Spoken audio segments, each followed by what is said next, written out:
Okay, I think I'm live now. Let me just switch on my other camera because I have to film this for YouTube. Okay, so I'm filming. You wouldn't believe the setup I've got going on here. I've got freaking boxes leaning up against my phone and my iPad and everything just so that everything works at the same time. I haven't got my glasses on because I'm vain, so I'm going to have to put them on to see who's there. Hello, hello, hello, hello, hello. Oh, hello, hello. Choc coffee, wine, honey creeper. Lovely to see you. So, I'm actually at home. I'm not at Chocolatasm because I don't know if you know, I actually have a location in town where I produce my product. And at the moment we're on a stay-at-home thing, so I'm trying to keep home as much as I can and then run and make chocolate quickly, run home again, and then ship everything on one day. So that's kind of the way it's going at the moment. So I thought I would do my presentation at home. I've got a cup of coffee. Hope you have too.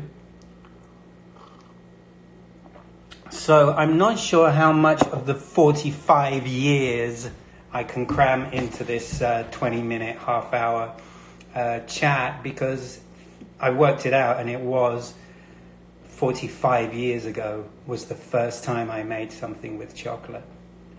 And I actually got my mum to get me some chocolate from the grocery store. And I went to the baker myself, this little kid, went to the baker and said, can I have some fondant? And bought some ready-made fondant from him and rolled it into little balls and pushed nuts into it, and then melted chocolate and dipped it in. So those were my first bonbons at the age of, 9 years old. So yeah, 45 years ago was when I first started, and I know you wouldn't believe it looking at me because I look so gorgeous. And I know I shouldn't be touching my face, but I'm at home, so I can. Anyway, a little bit about what I do. I'm a chocolatier. I'm not officially a bean-to-bar or craft chocolate maker. I started actually as a baker. I went to bakery college in London, studied basically everything there is to know about the bakery, confectionery industry. So I did bakery, bread baking, cake making, cake design, chocolate, which was my favorite part. What we then called continental confectionery, which was all European style pastries and cakes, and also a bakery technology, which allows you to troubleshoot recipe faults. If there's a disaster, you know exactly what's gone wrong and why and what you can do to remedy that. And also it helps in the formulation of recipes, which has really, really helped me in my chocolate business. A lot of people have asked me some questions. I've got them written down here, and I'll be addressing a few of those. And the bakery technology part of my training really helps with that. I'm just trying to see who's all there. Oh, Frank's there, Little Beetle, hello. Chocolate Driven, David's there, Estelle's there. Thank you for tuning in. So yeah, I'm a chocolatier. I work solely with organic and natural products. I don't use anything that's artificial, no artificial flavors or anything like that. I try to keep it interesting. I try to find a line between that ooh la la, that fancy Pinterest-worthy kind of chocolate, and also that down-home, down-to-earth, yum-yum, this is delicious, indulgent kind of thing, So a lot of people who are tuned in now actually know my products and know that that's my approach. I tend to step outside the box a bit when it comes to flavors. I've always figured, if someone else has done it, why would I do it? If it's available elsewhere, then I'd rather try and find something that would pique interest in people and not be a repetition or another version of something else that someone else has done.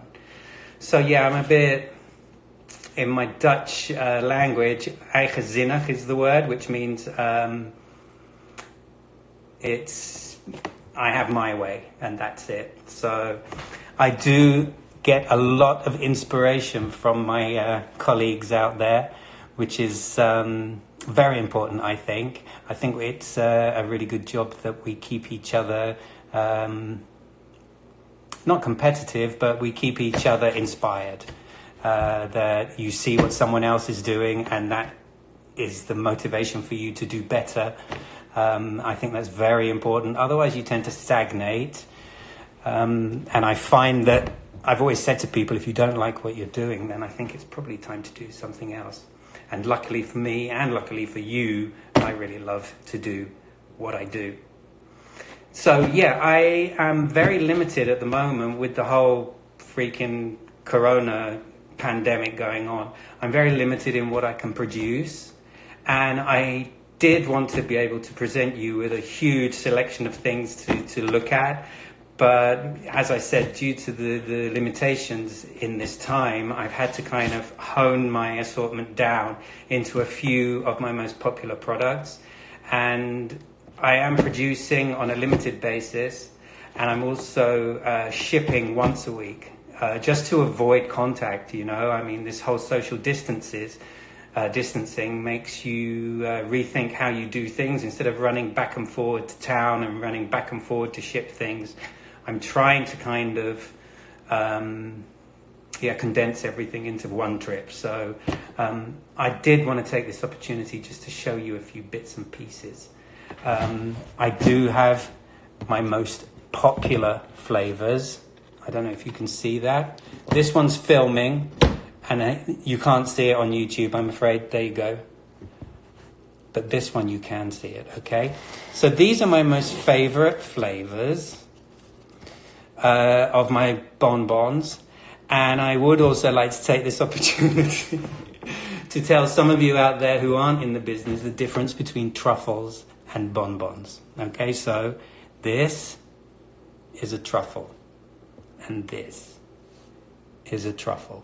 And you know why? Because it's shaped roughly like a truffle. And a truffle is a mushroom that you dig up out of the ground with a pig. Not with a pig, but you get a pig to sniff out the truffles, and then you dig them up out of the ground. And the first chocolate truffles were created in France, of course, because they create everything that's awesome, Estelle. And the chocolate truffle was a reproduction of the truffle that you dig up out of the ground. This, however, is a bonbon. Okay? So they're all filled with ganache. I want to start with this one first. These are my most popular, both retail and wholesale, because I am also a wholesaler. This one here, if you can see that, with the beautiful little speckles on there, this is Lady Grey Tea. So this is a single origin cacao dark chocolate from Ecuador. And inside is a ganache, technically what we call a water ganache, which has become quite popular over the past decade or so. And that is a ganache, and a ganache is a blend of cream and chocolate. A water ganache is one that doesn't actually have any cream in it. This is made with tea, Lady Grey tea, and that is very similar to Earl Grey tea. So it's a black tea that's been infused with oil of bergamot. Bergamot is a very small, hard, bitter citrus fruit that has a very, very aromatic zest. What makes it Lady Grey tea is the addition of lemon and orange. So it gives you a really, really aromatic, fragrant ganache that has quite a sharp cacao flavor to it, simply because there's no dairy in there that's kind of coating your tongue. So you're getting that instant hit of black tea, and then the essential oils, and then you're getting the cacao, which is kind of surprisingly the finish. The finish is cacao, the beginning is the tea, and in the middle is the oil of bergamot, orange, and lemon. It's absolutely delicious. This is available in my online store, and it's also available at Beacon Hill Chocolates in Boston. So check them out. Okay. This one here, guess what it is? Your mum says I look young. Oh my God, bless her, thank you. Yeah, okay, we'll get onto that later. So this looks like a strawberry. And I try not to be literal in my shapes. I try to go a little like, oh, what is it? But this strawberry mold is so pretty, I thought, oh, I can't not do a strawberry ganache truffle bonbon in this mold. So this is a strawberry ganache, and it's actually made with fresh strawberries. It's also a non-dairy ganache. It's made solely from strawberry puree, chocolate, and some balsamic vinegar. And then when I have filled the ganache, the shells of chocolate with ganache, I then crack some black pepper on the top. I didn't want the pepper to be mixed in because I find that it just goes through the whole thing and creates this peppery flavor. I wanted it to be a bite and then a little hint of pepper every now and again. It's absolutely delicious. It's quite a firm ganache. A lot of my ganaches are not those very, very soft ones because I don't particularly enjoy the very, very soft ganaches and caramels. You know, when you bite into it and it kind of just collapses in your fingers or it runs down your... I have a beard, so of course it runs into my beard. Don't like that. So I tend to make my ganache a little more on the firm side. So when you bite in, you're actually biting into something really quite substantial. And I think for the whole experience, it's much more satisfying. And I find that the flavors linger a lot longer on your tongue when you're actually savoring a much denser, thicker, substantial ganache. So that's strawberry balsamic black pepper. Next to it, this one. This is one of my winter favorites, actually, and I'm kind of still producing this one because it's pretty chilly here still. And this is a cranberry Cabernet ganache, and this also is a non-dairy ganache. It's made using fresh cranberries, and I actually foraged the cranberries here on Cape Cod and cooked them down with a few bottles of Cabernet Sauvignon, and then created this delicious, really, really intense, tart, almost sour puree, which I then combine with 66% cacao stone ground chocolate, and it's actually from Taza Chocolate. They're here in Somerville on the mainland, just north of Boston. Some of you probably know Taza Chocolate. This is a perfect wine pairing chocolate, of course, because it has wine in it. The Taza has a really nice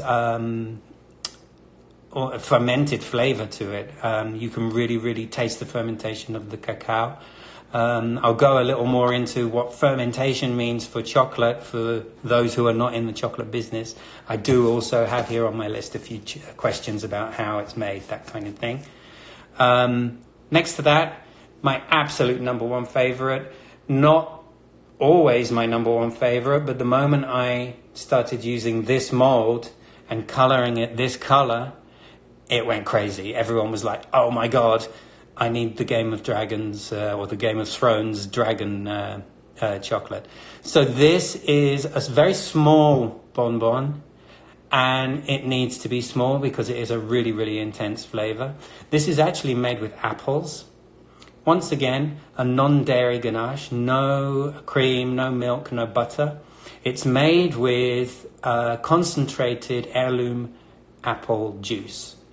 So I actually cook the apple juice down to an extremely thick, almost syrup-like consistency, and then blend that also with Taza. This is 70% cacao. I spice it with a little bit of cumin and a little bit of clove, a very little bit of clove. And I find that the clove actually brings out the flavor of the chocolate a lot more. It's a pretty intense chocolate, but for a 70% cacao, it's not that heavy. Adding the clove takes it to another level. It's really, really good. This is my absolute number one seller right now. Okay, so this is a favorite of one of my favorite people. Victoria, look, Victoria Cooksey loves these. These are a whipped ganache made with buttermilk. Someone recently tasted one and they were like, oh my God, it's sour. There's something wrong. And I went, no, buttermilk is sour. It's cultured buttermilk. It creates a really, really luxurious ganache center. And I'm actually going to cut this one open and show you. Okay.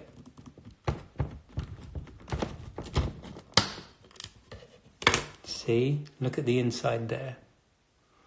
And this is really chocolate forward. Look at the thickness of that ganache, the thickness of the chocolate layer.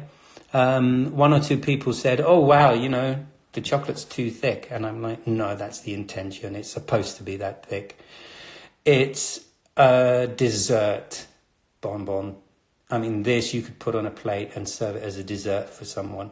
It's very, very luxurious. My husband called it grown-up brownie batter flavor. And it really is like that. It's like when you get that spoonful of brownie batter and stick it in your mouth. Buttermilk ganache, also 70% cacao from Taza chocolate. This one here, moving on, white chocolate. This, I'm sorry, my connection paused for some reason. One of my favorite experiences in my career was a collaboration I did with Mackenzie Rivers at Map Chocolate. It was when we first started getting to know each other, and I said to her, I'd love to make something with your chocolate. And she sent me a bunch of chocolate, and we actually created a 9-piece box of bonbons. And the inspiration behind the box was the distance between Georgia, where I was then, and Oregon, where she is. So we basically traversed the country state by state. We only did 9, otherwise it would have been a colossal box of chocolates. And each state between Oregon and Georgia each of the 9 had a truffle and a bonbon named after it or inspired by it. And this was the first one. This was Georgia. And this is a peach ganache. And it's made with fresh peaches, organic peaches. And I make a puree with white chocolate. I then coat it in white chocolate, and then I toss it in freeze-dried black tea. So it has that bite of tea followed by the sweetness of the peaches and the creaminess of the white chocolate, and it's awesome. I call it peach sweet tea. Moving on. This one here is a beautiful shape. Look at that. This is a traditional ganache. This is a ganache made with cream and butter. It's infused with thyme, the herb, and essential oil of tangerine. It's extremely, herbaceous. It tastes like herbs. It tastes very, very strongly of thyme, but then it's cut through with that aromatic tangerine flavor. And I wanted tangerine instead of orange because I find that tangerine has a much more perfume-like aroma and flavor to it. A little more subtle than orange oil. It's a delicious wine pairing. It pairs really, really well with Carmenere and with Petite Syrah. Goes really, really well with that. Thyme, tangerine, and it's a beautiful shape again. It's one of my favorites. And then my number one, milk chocolate. I don't have a great deal of milk chocolate. This is, when I was doing wine pairings, this was the one I would pair with a Chardonnay, and people went crazy about it. A lot of people said, I don't need any more chocolates to taste, just give me 6 of these ones. This is a caramel, but it's not a chewy, stick to your teeth caramel. It's actually a ganache. It's a caramel ganache, and it's made with Greek yogurt instead of cream, which gives a really, really delightful tartness to the caramel, and it cuts the sweetness because milk chocolate can be quite sweet. It is multiple layers, and I'm going to cut it through so that you can see what it looks like inside. I wanted this one to be a journey. It's basically layers of flavor, but it's also layers of texture because it's the very, very soft ganache, see? See how soft that is? And it's coated first in dark chocolate, 70%. So you're going to get some bitterness there. I then toss it in crushed caramel brittle to give it a little bit of a crunch. And I then coat it in quite a thick layer of 41% cacao milk chocolate. And this milk chocolate is actually my own. I mixed... I didn't make milk chocolate. I actually combined dark chocolate and my own white chocolate together to create this 41%. And it is really, really, really good. And I'm actually going to eat this one. Let me have a sip of coffee first. Because it not only goes well with Chardonnay, it goes really, really well with a cup of coffee. So cheers, everyone. Because I didn't have breakfast this morning because I was too nervous about doing this. And I'm on Instagram all day. And I'm on this bloody selfie Instagram story all day. And then the moment I knew I actually had to sit down and fill half an hour with like something interesting, I started to get really, really nervous. Which is nonsense, of course. So yeah, Greek yogurt caramel ganache. You need these in your life, okay? Now, the final one, excuse me, the final one, it's also a non-dairy ganache.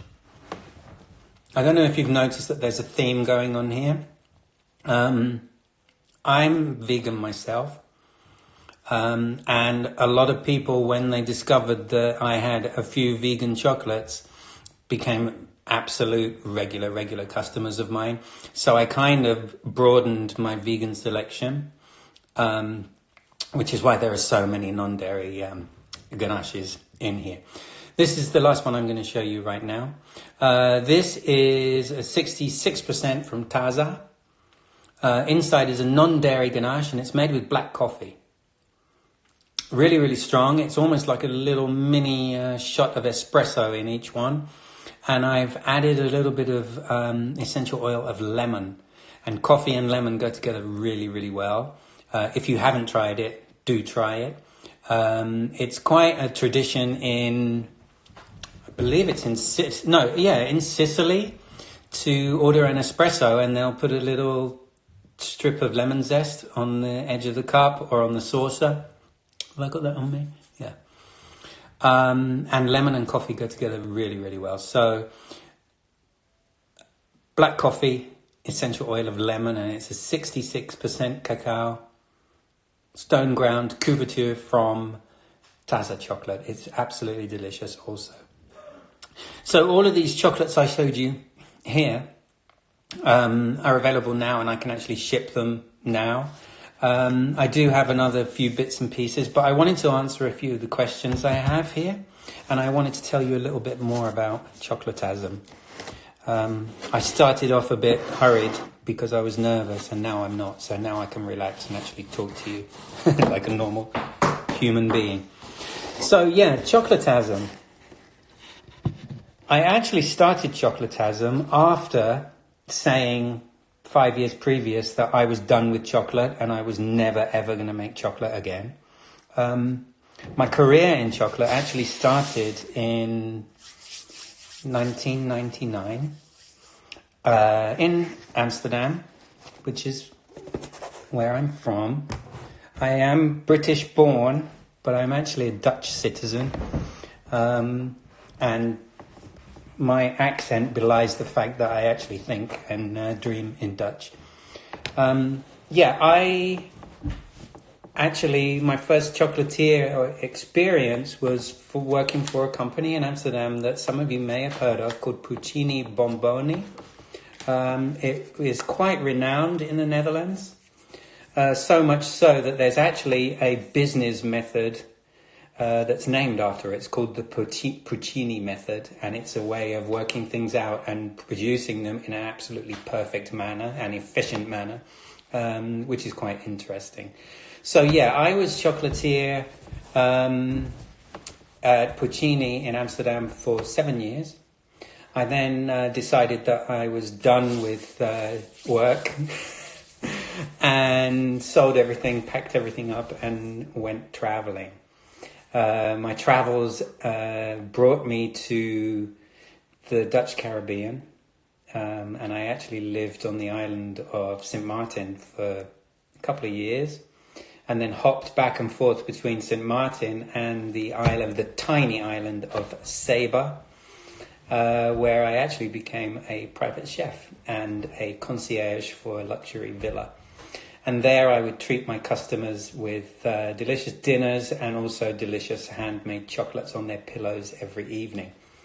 Anyway, one thing led to another. I met my now husband and moved to the United States.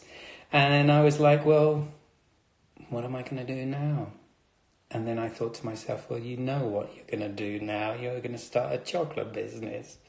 So I did. I started Chocolatasm in 2013 from nothing, literally from my kitchen at home, and then gradually moved up the ladder, first in a very, very small rented kitchen space. And then I made the dramatic move of actually packing everything up and driving the 22 hours up to Cape Cod to come and work with my friends who own a cafe here in Provincetown. The intention was that we were going to work together and create huge, dramatic changes in the business that would be a combination of Chocolatasm's innovation and their experience. Unfortunately, that didn't last too long. They've now retired, and good luck to them for that, because if I had the opportunity, I would do that too.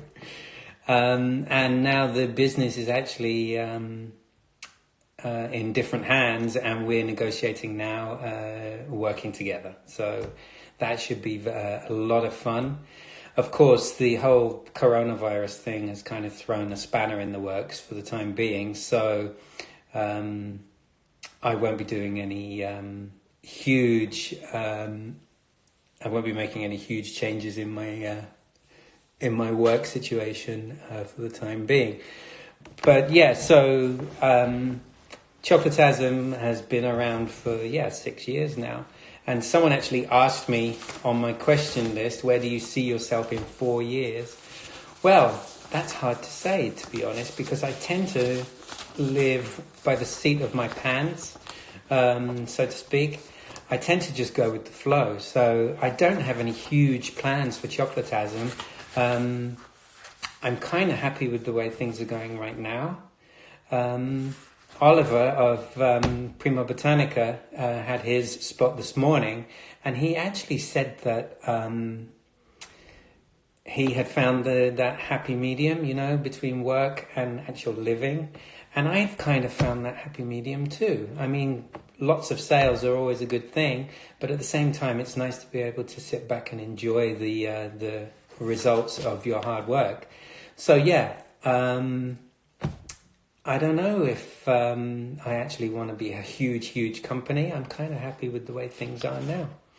And I'm actually looking at the time, and I'm actually out of time, and I haven't even answered all my questions. Have I been rambling? Have I been rambling now? Because it seems like it, because I thought I'm never going to fill this time, and now we're out. It's 1 o'clock, so I have to stop. But I think I might continue my questions on a separate Facebook Live or Instagram Live later today. So if you're up for it, I'll give you a shout. And I may even record some of these as a story. So anyway, thank you for tuning in. You can visit my website.